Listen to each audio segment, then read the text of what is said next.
दो ऋतुएं जब मिल जाती हैं उनको संधि बेला कहते हैं। और संधि बेला में जो जप और अनुष्ठान किया जाता है वो उसका अपने आप में बड़ा महत्व होता है। महत्व तो अपनी जगह पर है, उसमें तो दो राय नहीं है, लेकिन एक महत्व और है, उसे साधक यदि भूल जाए तो फिर उसकी उपासना उतनी फलीभूत नहीं होती। कौन सा है? उसमें है श्रद्धा का पुट। यदि श्रद्धा का पुट नहीं रहा और दिमाग में हमारे में जो कूड़ा कबाड़ा भरा हुआ है, जो चिंतन भरा हुआ है, जो कि घर की, परिवार की, नौकरी की, व्यापार की, अन्य अन्य जो बातें हैं जो सारी दिमाग में हमारे में भरी हुई है, और जिस समय हम अनुष्ठान करते हैं, जप करते हैं, तो वही सारी बात याद आने लगती है। भगवान के प्रति हमारा लगाव, भगवान के प्रति हमारा प्यार, भगवान के प्रति हमारी वो श्रद्धा नहीं रहती है। इष्ट के प्रति श्रद्धा, जो हमारा इष्ट है, जिसको हम इष्ट मान करके और हम पूजा उपासना करते हैं, तो उसके प्रति हमारा कर्तव्य है कि हमारा उतना प्यार और उतनी लगन और उतनी निष्ठा होनी चाहिए। निष्ठा का अभाव, श्रद्धा का अभाव जब जीवन में बना रहता है तो जीवन में न स्वच्छता आती है, न पवित्रता आती है। जैसा व्यक्ति होता है वैसा का वैसा ही बना रहता है। नहीं तो इतने जप अनुष्ठान करने पर फिर उसका परिष्कार क्यों नहीं होता? अन्य साधकों का होता है, ऋषियों का हुआ है, संतों का हुआ है, फिर क्या वजह है कि जो नहीं होता है? आखिरकार वो भी तो मनुष्य ही थे। वो कौन थे? वो भी मनुष्य थे और आप भी मनुष्य हैं। फिर क्या बात है? कहीं ना कहीं कोई चूक है, और कहीं ना कहीं चूक है तो वो चूक है हमारी संवेदना की। तो हमारे अंदर संवेदना का भाव नहीं जागता है। दुख और पीड़ा के प्रति हमारा जरा भी कोई रुझान नहीं होता। भगवान के साथ जो समर्पण की भावनाएं होनी चाहिए, वो समर्पण की भावनाएं नहीं होती हैं। यदि समर्पण की जब भावनाएं नहीं है तो फिर बताइए भगवान किस तरीके से मिलेगा? जिनको मिला है उन्हें केवल श्रद्धा के बल पर मिला है।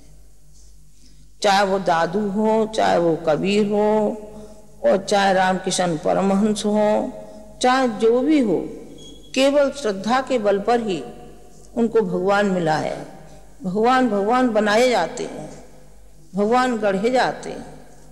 भगवान की एक छवि होती है, वो साकार की छवि होती है।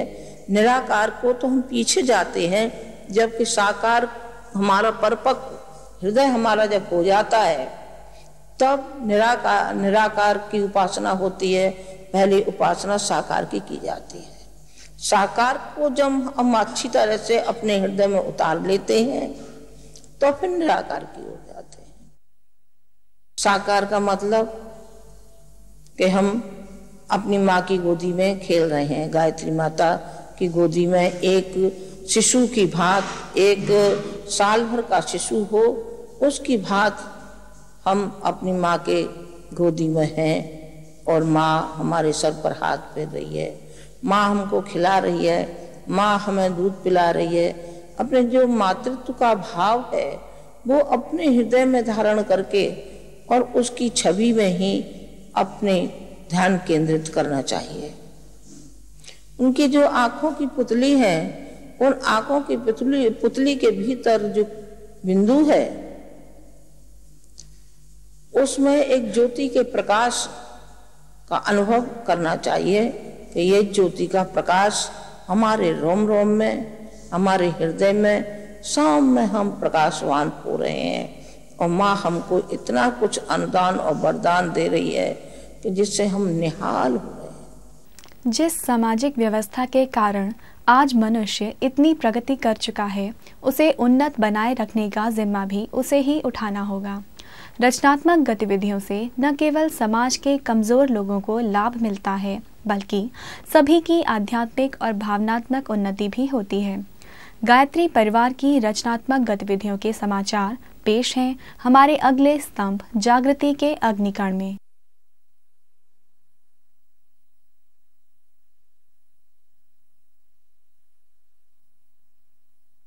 नमस्कार, अखिल विश्व गायत्री परिवार के समाचारों में आपका स्वागत है।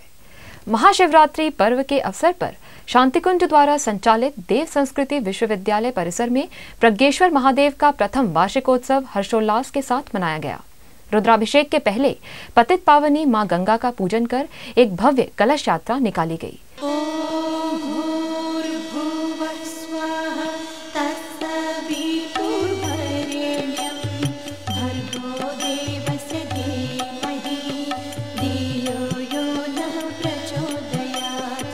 शाम को शांतिकुंज के मुख्य सभागार में दीपयज्ञ का आयोजन किया गया, जिसका संचालन शांतिकुंज की ब्रह्मवादिनी बहनों ने किया।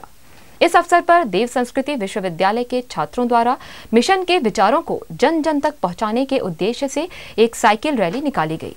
रैली को रवाना करने से पूर्व श्रद्धेय डॉक्टर प्रणव पांड्या जी ने आवश्यक मार्गदर्शन देते हुए कहा कि आज के विद्यार्थी ही देश के भावी कर्णधार हैं। उन्हें सद्विचारों, आदर्शों का अवगाहन करते हुए समाज को सही दिशा देने की प्रवीणता प्राप्त करनी चाहिए। श्रद्धेया शैल जीजी ने सभी प्रतिभागियों का मंगल तिलक कर रैली को रवाना किया।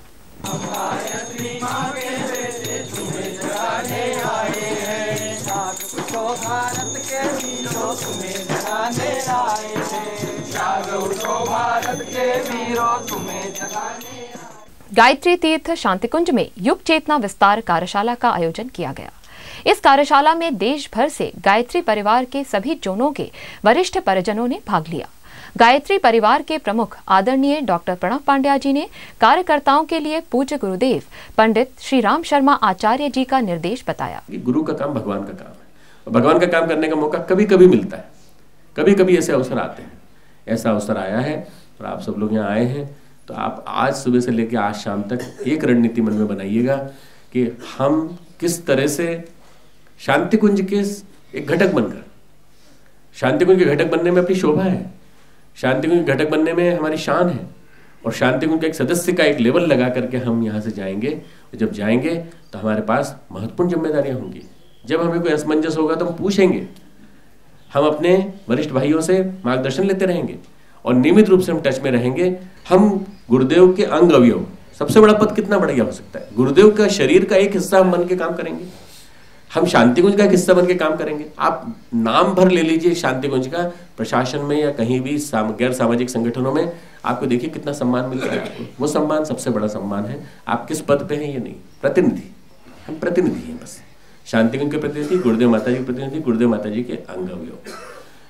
परम आदरणीय शैल जीजी ने कहा कि आज का समाज पाश्चात्य संस्कृति की ओर बढ़ रहा है। इसे पलटकर पुनः भारतीय संस्कृति की ओर लाने हेतु समाजनिष्ठ कार्यकर्ताओं को एकजुट करते हुए कार्य करने की आवश्यकता है।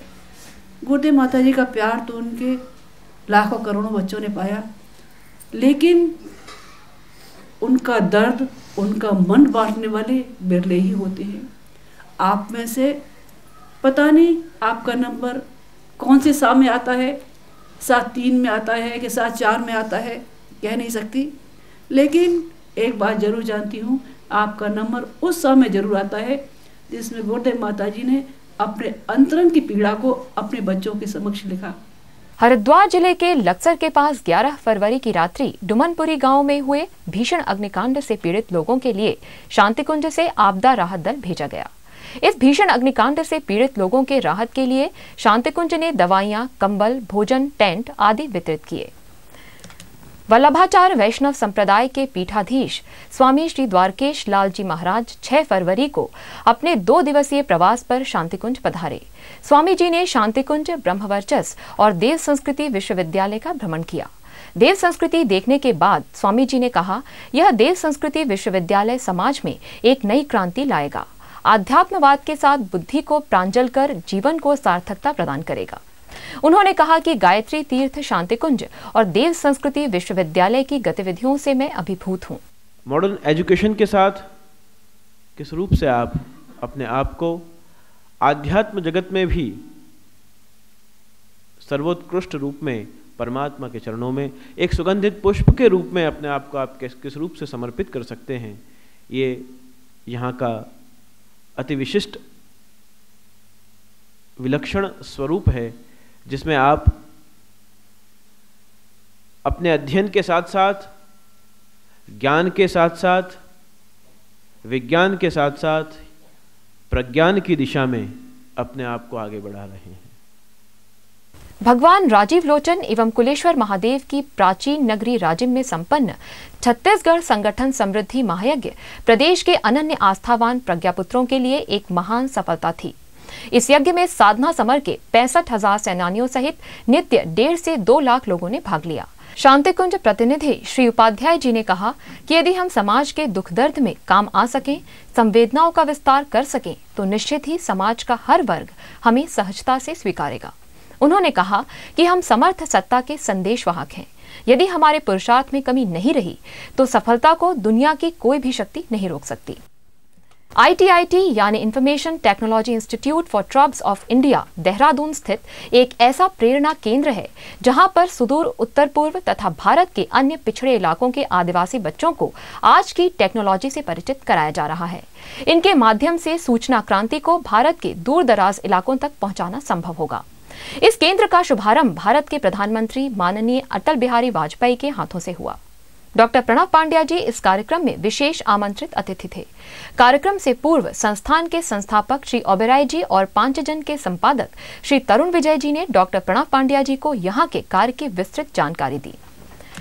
रुड़की के प्रतिष्ठित जल विज्ञान संस्थान के सभागार में reversal of stress through meditation विषय पर डॉक्टर प्रणव पांड्या जी का व्याख्यान हुआ। इस अवसर पर बोलते हुए डॉक्टर प्रणव पांड्या जी ने कहा कि आने वाले समय में स्ट्रेस और अवसाद महामारी के रूप में सामने आ सकते हैं।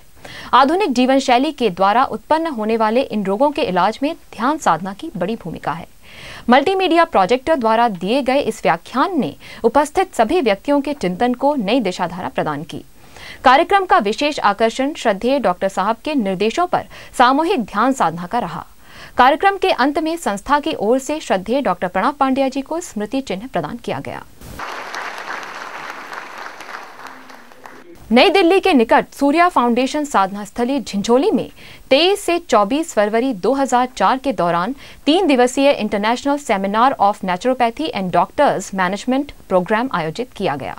इसमें भारत और विदेशों के लगभग 500 नेचुरोपैथी चिकित्सकों सहित कई संस्थाओं के प्रतिनिधियों ने भाग लिया। 23 फरवरी को उद्घाटन सत्र में गायत्री परिवार प्रमुख डॉक्टर प्रणव पांड्या जी मुख्य अतिथि के रूप में आमंत्रित किए गए। इस अवसर पर बोलते हुए उन्होंने कहा कि नेचुरोपैथी को योग, ध्यान और अन्य वैकल्पिक चिकित्सा पद्धतियों से जोड़कर सर्वांगपूर्ण चिकित्सा के रूप में प्रचारित किया जाना चाहिए। इसके लिए नेचुरोपैथी को वैज्ञानिक आधार देने की आवश्यकता है।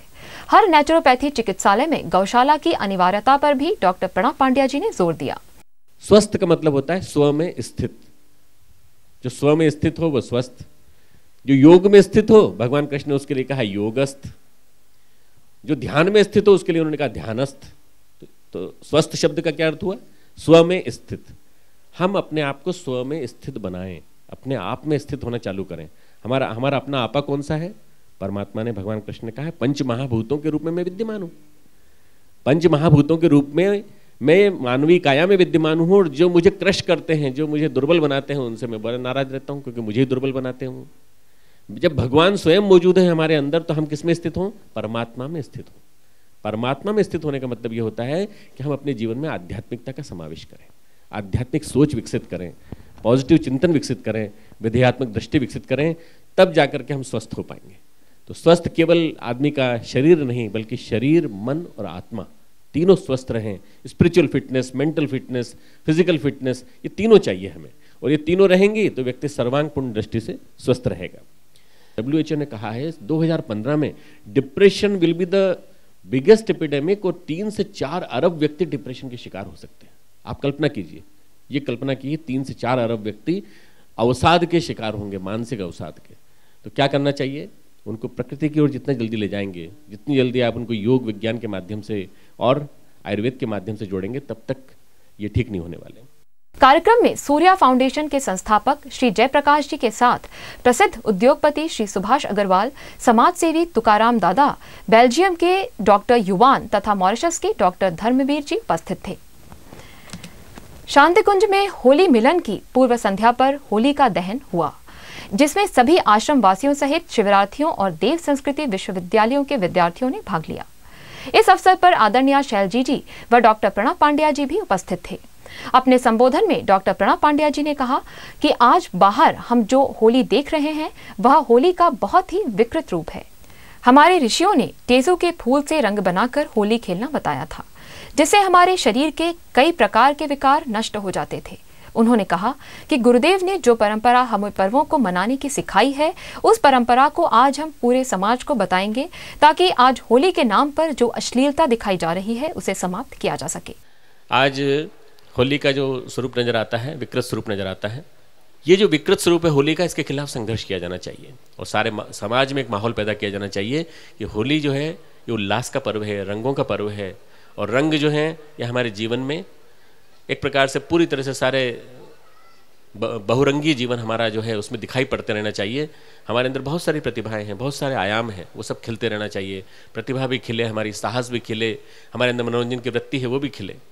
इसीलिए होली के दिन, होली के एक दिन पहले जो होलिका मनाई जाती है, जलाई जाती है, इसके साथ साथ चिंतन भी किया जाता है समागम में कि हम अपने आप को अगले साल और सौम्य बनाने का प्रयास करें।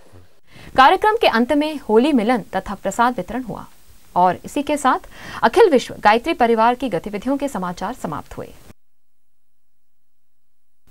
महान पथ प्रदर्शक सही राह दिखाने के साथ साथ रास्ते की अनेक बाधाएं भी दूर कर देते हैं। पेड़ से लिपटकर बेल उतनी ही ऊंची उठ जाती है, जबकि वो सामान्यतया अपने बलबूते जमीन पर ही रेंग सकती है। जिनके जीवन में सद्गुरु की कृपा से आध्यात्मिक उन्नति और भौतिक प्रगति के नए आयाम खुले, ऐसे व्यक्तियों के संस्मरण उन्हीं की ज़बानी सुनते हैं अपने स्तंभ अनुभूति में। ओम सत्यम परम धीमहि। गायत्री परिवार, पूज्यवर गुरुदेव, परम श्रद्धेया माताजी, सभी के दिव्य तपस्या का, अनुष्ठान का और दिव्य चैतन्य का अनुभव पिछले 2 दिन से मैं यहाँ आकर कर रहा हूँ।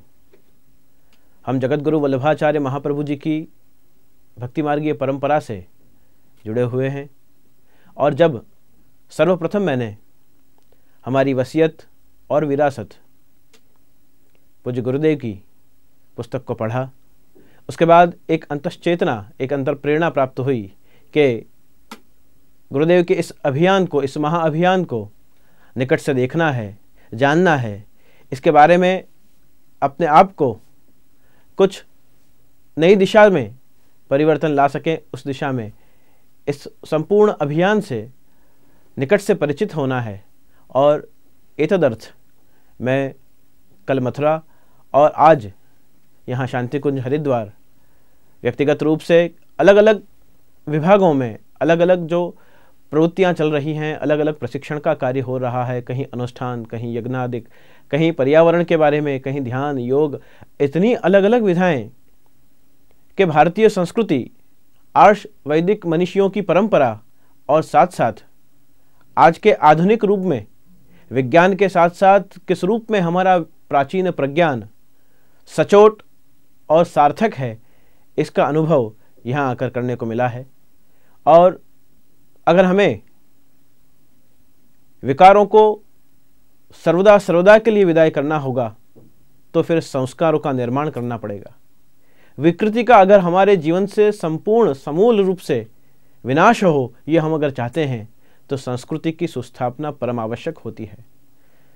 मैं कई बार कहता हूँ कि इस जहाँ में कई लोग सिर्फ दुखों के ही गीत गाते हैं, फिर होली हो या दिवाली हो वे सदा मातम ही मनाते हैं, मगर दुनिया तो उन्हीं की रागिनियों पे झूमती हरदम जो जलती अगन पर बैठकर वीणा बजाते हैं। और पूज्य गुरुदेव ने जिस रूप से उनकी संपूर्ण जीवन को हम अगर निकट से देखें तो तपस्या और कठोर संघर्ष के बीच जैसे इस भारतीय संस्कृति का और प्राचीन मनुष्यों की परंपराओं का जिस रूप से अमृत कुंभ निकालकर और माँ गायत्री की उपासना के माध्यम से समुचित विश्व को अनुग्रहित करने के लिए, कल्याणकारी करने के लिए जो जगत के सामने प्रस्तुत किया है, इससे किसी एक विशेष ज्ञाति, धर्म, विचारधारा, ग्रंथ या परंपरा लाभान्वित नहीं हुई है। समुचित विश्व का जीव मात्र अनुग्रहित हुआ है और इस परंपरा को निकट से आज देखने का सुअवसर प्राप्त हुआ। हर व्यक्ति श्रद्धा से, विश्वास से, प्रेम से, उत्साहपूर्वक तत्त क्षेत्रों में जुड़ा हुआ है, कार्यरत है। शिक्षकगण उसी उत्साह से पढ़ा रहे हैं जो प्राचीन काल में गुरुकुल परंपरा में गुरुजन पढ़ाया करते थे, और विद्यार्थीगण उसी श्रद्धा और भावना से पढ़ रहे हैं, अध्ययन कर रहे हैं जिस श्रद्धा और भावना से प्राचीन गुरुकुल परंपरा में पढ़ाया जाता था। तो आधुनिकता के साथ साथ उस विशिष्ट आध्यात्म विज्ञान की बात और आधिदैविक रूप से अनुष्ठानात्मक मंत्र परंपरा, जप परंपरा, यज्ञ परंपरा, इस सभी बातों का ऐसा सुभग समन्वय किया गया है कि जिसके माध्यम से अलग अलग कई बातों का समन्वय इस शांति कुंज में, हरिद्वार में किया गया। आदरणीय श्रद्धेय डॉक्टर श्री प्रणव जी पंड्या और आदरणीय दीदी जिस रूप से, वात्सल्यमय रूप से हर छोटी बात का ध्यान रखकर और पूरे परिवार को एक आत्मीयता, प्रेम और वात्सल्य का दान कर रहे हैं, वो इस समुचित अभियान का पीठ बल है। उस सूक्ष्म चैतन्य शक्ति का ये प्रमाण आज जगत को प्राप्त करना होगा कि आज गुरुदेव भौतिक रूप से हमारे बीच में नहीं है, लेकिन हर गायत्री परिवार के व्यक्ति के साथ, उसके विचार के साथ, उसकी साधना के साथ, उसके अनुष्ठान के साथ उस सूक्ष्म चैतन्य का अनुभव हर कोई यहाँ रहने वाला, हर कोई यहाँ सक्रिय व्यक्ति कर रहा है। तो इस भूमिका को जब मैंने प्रथम पढ़ा और जिज्ञासा जागृत हुई कि उसका प्रत्यक्ष रूप से दर्शन करना है, उसका अनुभव करना है, और आज यहाँ प्रत्यक्ष रूप से उन सभी अलग अलग विधाओं का, अनुष्ठानों का, उन सभी कार्यक्रमों का, प्रवृत्तियों का, साधना का, तपस्या का, यज्ञ का मैंने व्यक्तिगत रूप से आज जब अनुभव किया तो हृदय संपूर्ण रूप से आनंदित, गौरवान्वित और इतना आह्लाद से परिपूर्ण हो रहा है कि आज अपने आप को मैं यहाँ आकर अतिशय गौरवान्वित महसूस कर रहा हूँ। और आचार्य परंपरा, जिस वल्लभ संप्रदाय से मैं जुड़ा हुआ हूँ, संप्रदायवाद से अलग उठकर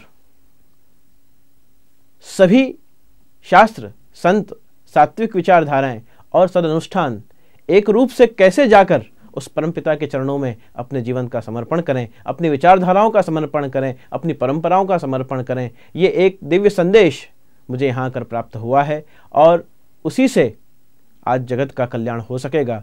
तो मैं परमात्मा के चरणों में यही मेरी भावना, श्रद्धा व्यक्त करता हूँ कि जब कभी जीवन में अवसर मिले, जो गायत्री परिवार से परिचित नहीं हैं, वो एक बार शांति कुंज आकर अनुभव करें कि हमारी परंपरा, हमारी ऋषि परंपरा, अनुष्ठान की परंपरा, तपस्या की परंपरा क्या रही थी और आज किस रूप से वो विज्ञान के माध्यम से भी सचोट, सार्थक और साबित की जा सकती है। इसका अनुभव यहाँ आकर करें और विश्व इससे अनुग्रहित हो, यही मेरी परमात्मा के चरणों में प्रार्थना है।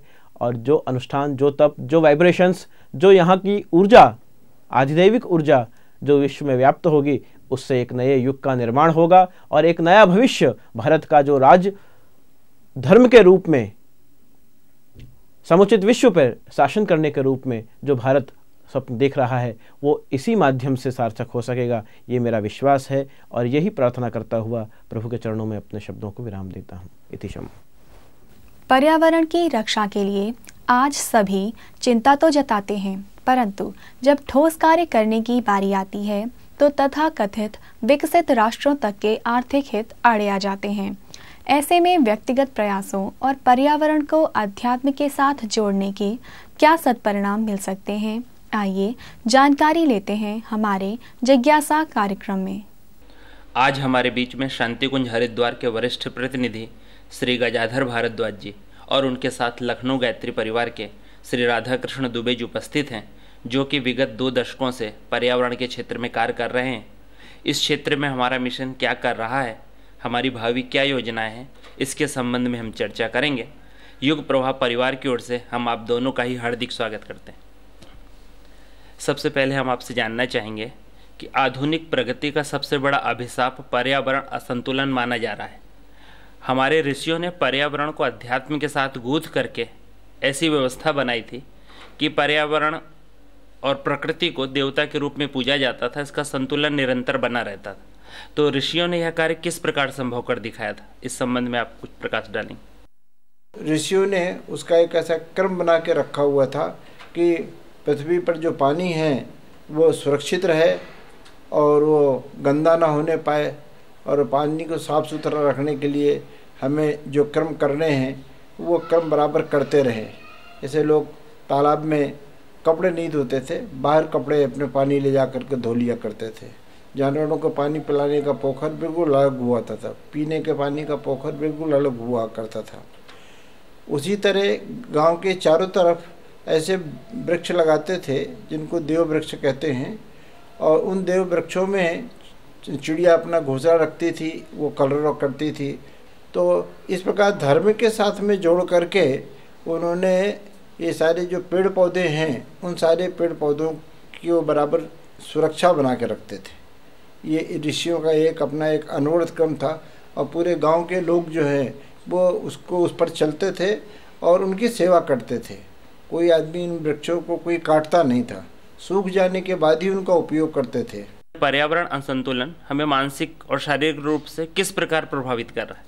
इनसाइड तो आदमी बहुत बढ़िया बना लेता है, लेकिन आउटसाइड में जब उसकी निगाहें जाती हैं या आउटसाइड जब वो निकलता है तो कहीं ना कहीं हरियाली पत्ती होती है, ना कहीं कोई ऐसा पानी का जैसा कोई हल्का फुल्का कोई अपना फव्वारा बना ले, या कोई ऐसा झरना सा बना ले, या सुगंधित पौधे लगा दे, और पूरब की तरफ छोटे पौधे लगा दे, पश्चिम की तरफ बड़े पौधे लगा दे।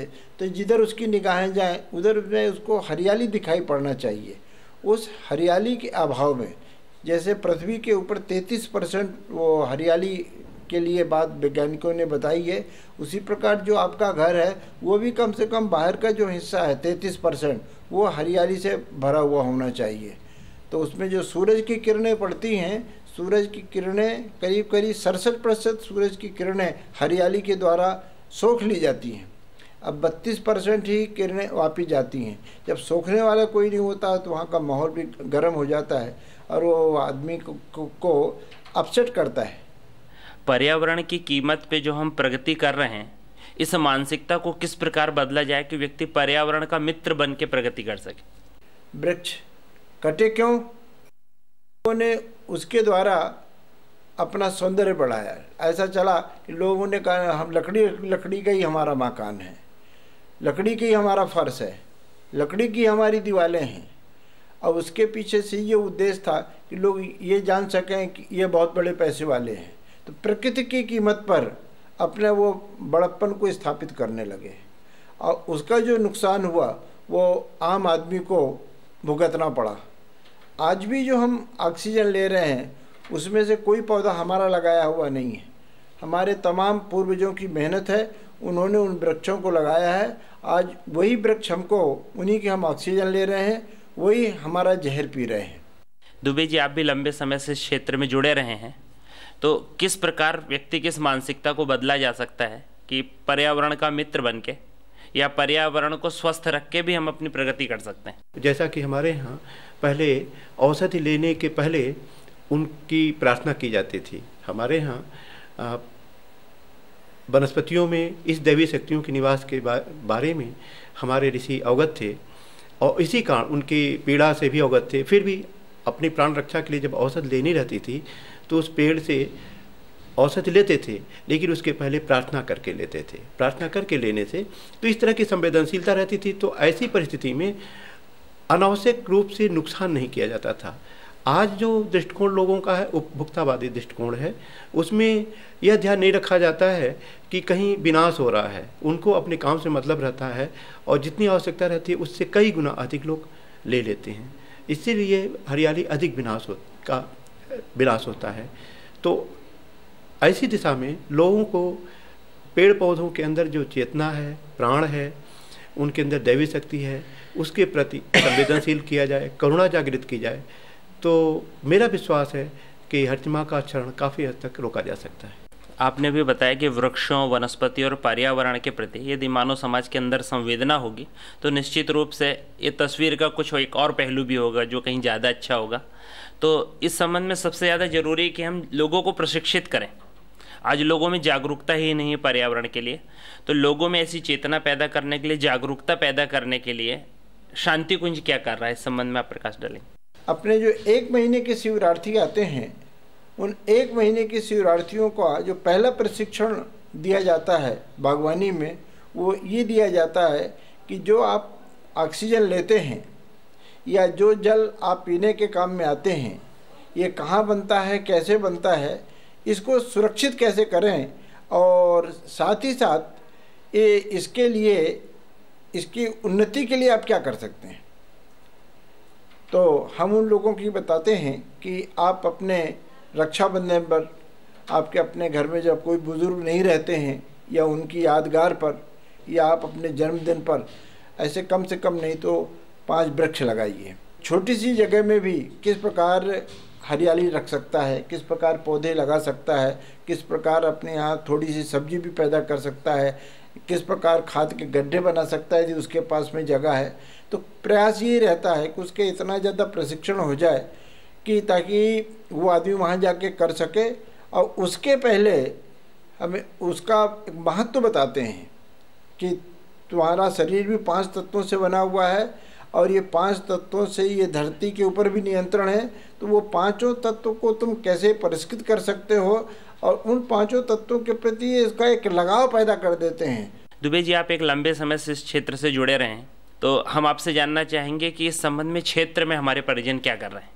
मैं देखता हूँ कि जब बरसात का सीजन आता है तो वृक्षारोपण के बारे में सबसे अधिक सक्रियता अपने गायत्री परिजन ही दिखलाते हैं। उनके अंदर तड़फ रहती है कि कुछ हरितमा संवर्धन के लिए करें, और उनको जो भी सूचना जिस तरह से मिल पाती है, पौध मिल पाती है, उसको उसी के धारण करके लोग रोपण करने का प्रयास करते हैं। इस संदर्भ में 3 विशेष बातें मैं आपको ध्यान में लाना चाहूँगा जो लखनऊ गायत्री परिवार ने की है।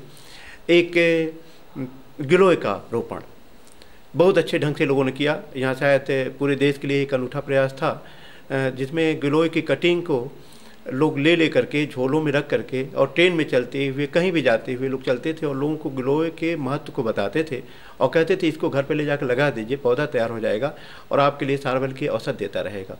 इस तरह से बहुत सारे पौधे लगे, मैं समझता हूँ लाखों गिलोय लग गई होगी इसके माध्यम से, इस तरह से कटिंग के माध्यम से। दूसरा, एक टिश्यू कल्चर के केले का पौधे लगाने का अभियान चला। लोगों को नहीं पता है कि केले के जो पौधे नॉर्मल पौधे होते हैं ये बहुत बड़े हो जाते हैं और घरों में जगह सीमित होती है, लोगों को दिक्कत होती है। केले के बारे में बहुत ज़्यादा लोगों को भ्रांतियाँ हैं। उत्तर प्रदेश का उद्यान विभाग ने टिश्यू कल्चर के बौनी प्रजाति के पौधे तैयार किए हैं जो मुश्किल से 1.25 मीटर 1.5 मीटर के होते हैं। वो पॉलीथीन की थैली में होते हैं, 5 रुपये कीमत होती है। उन पौधों को अपने गायत्री परिजनों ने घर घर पहुँचाया। वे इतनी उत्कृष्ट कोट के पौधे हैं कि मुश्किल से 12-13 महीने में फल देना शुरू कर देते हैं। अगली बार वो 1 महीना और उनकी साइकिल कम हो जाती है, 11 महीने फल देते हैं, फिर अगली बार 10 महीने फल देते हैं, बहुत ही अच्छा फल देते हैं। तो इस तरह के कुछ अभिनव अभियान हमारे परिजनों ने चलाए हैं जो वहाँ पर चल रहा है।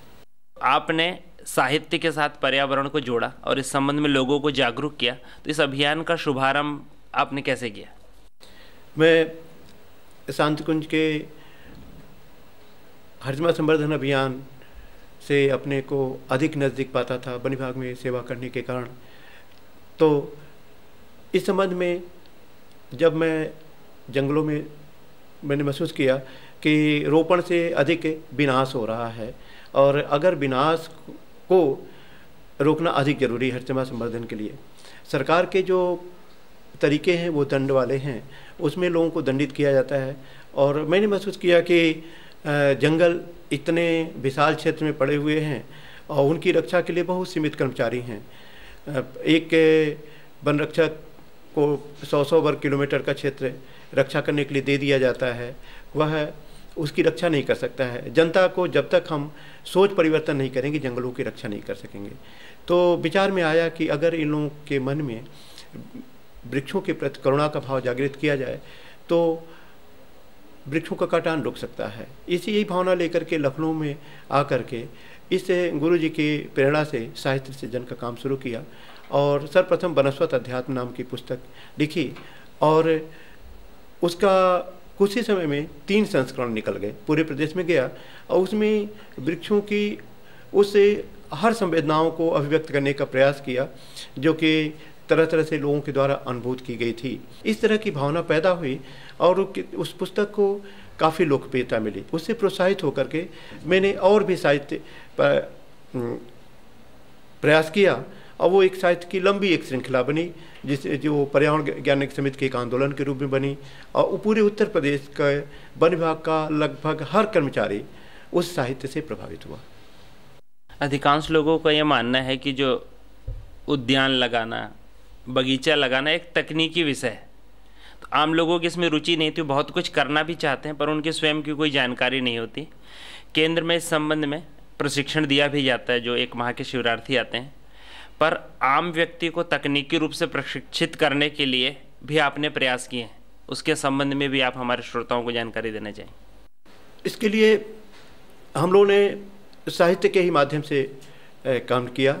वानिकी हस्त पुस्तिका एक बनाई गई थी 2001 में और उसके बारे में आम आदमी नर्सरी कैसे तैयार करे या वानिकी के बारे में और भी जो समस्याएं आती हैं उनके बारे में खास पुस्तिका तैयार की गई थी, काफ़ी प्रदेश में बटी थी।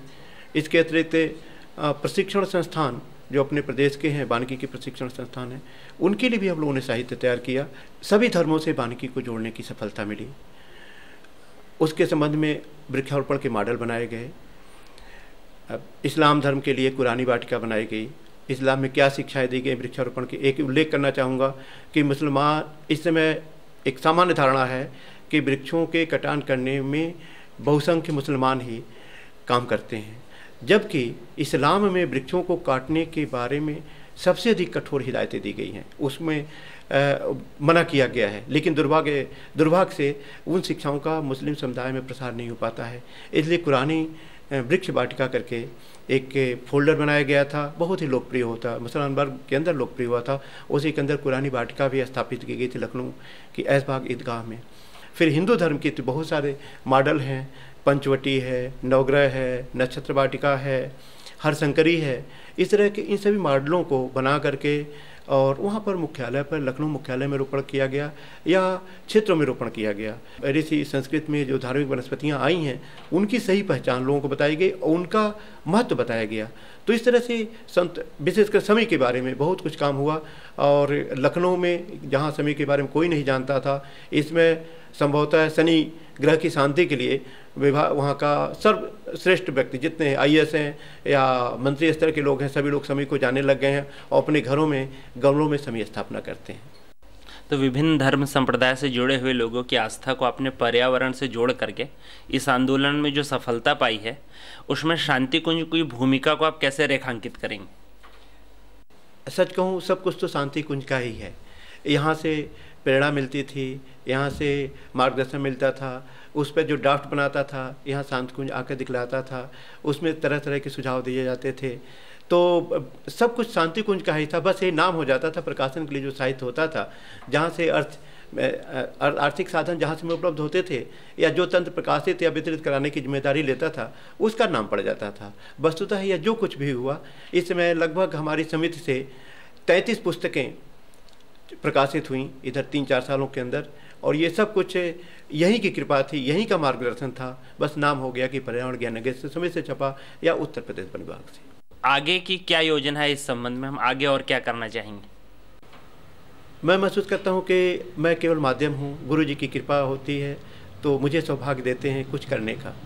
इसके अतिरिक्त मैं कुछ नहीं मानता। इधर जो प्रेरणा मिल रही है, जो निश्चय ही वो गुरु जी की प्रेरणा है, पर्यावरण संरक्षण के ऋषि सूत्रों पर काम करने की प्रेरणा हो रही है। और मैं ऐसा देख रहा हूँ कि पर्यावरण संरक्षण के संबंध में जितने ऋषियों ने सूत्र दिए हुए हैं उसका 5% भी अभी लोगों के सामने नहीं आ पाया है। गत वर्ष अप्रैल से जून तक मैंने इसी सूत्रों के संबंध में पुस्तकालयों में भ्रमण करके संदर्भों को देखने का प्रयास किया। महसूस किया कि विशाल सागर भरा पड़ा है और उसको अगर लाया जाए तो बिना किसी तनाव के, बिना किसी परेशानी के पर्यावरण संरक्षण को बहुत ही अच्छा माहौल दिया जा सकता है। और इसी क्रम के अंतर्गत उन्हीं सूत्रों को क्रमशः प्रकाशित कराने के क्रम में इसमें लगा हुआ हूँ। इसमें भी आया हुआ था पर्यावरण संरक्षण का एक ऋषि सूत्र है तरुपुत्र, जिसमें वृक्षों को पुत्र के रूप में पालते थे। उस पर एक 24 पेज का एक बुकलेट बनी थी। उसी का आशीर्वाद लेने के लिए डॉक्टर साहब के पास आया था। इसको ले जाकर प्रकाशित कर रहा हूँ। और इसी तरह से अब अगले दिनों की जो भावना बनी है वही है कि पर्यावरण संरक्षण के ऋषि सूत्रों को जन जन तक को सुलभ कराया जाए। शांति कुंज ने जिन 7 आंदोलनों का उद्घोष किया है उसमें पर्यावरण एक सबसे महत्वपूर्ण आंदोलन माना जाता है। तो पर्यावरण आंदोलन को और जन व्यापक बनाने के लिए शांति कुंज की भावी क्या योजना है? हमारे यहाँ जो 1 महीने की प्रशिक्षण में जो लोग आएंगे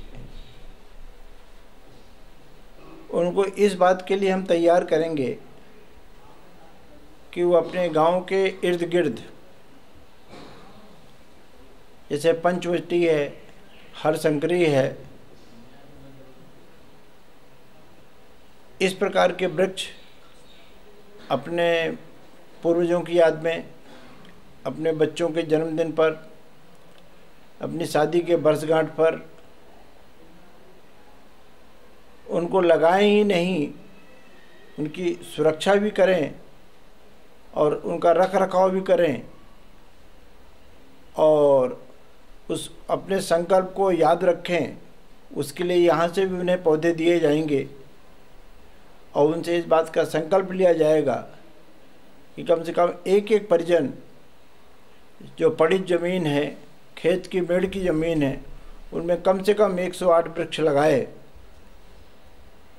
और अपने पर्यावरण मित्र बनाए, दूसरे लोगों को इसमें सहयोगी शामिल करे, साथ ही गांव के लोगों को वृक्षों का महत्व बताए कि यदि वृक्ष हैं तो वायु है।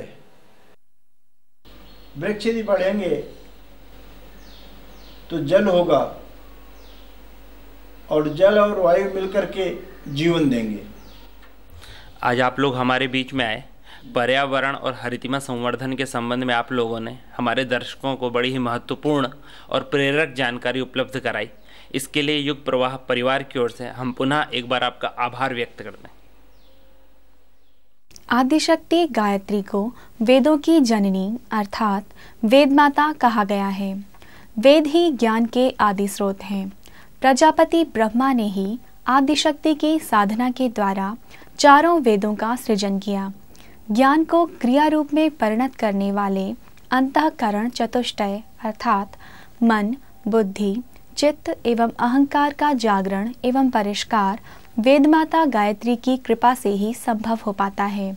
आइए हम इन्हीं आदिशक्ति वेदमाता गायत्री के भौतिक स्वरूप का अर्थ, अंतर्निहित भावों को जाने समझें।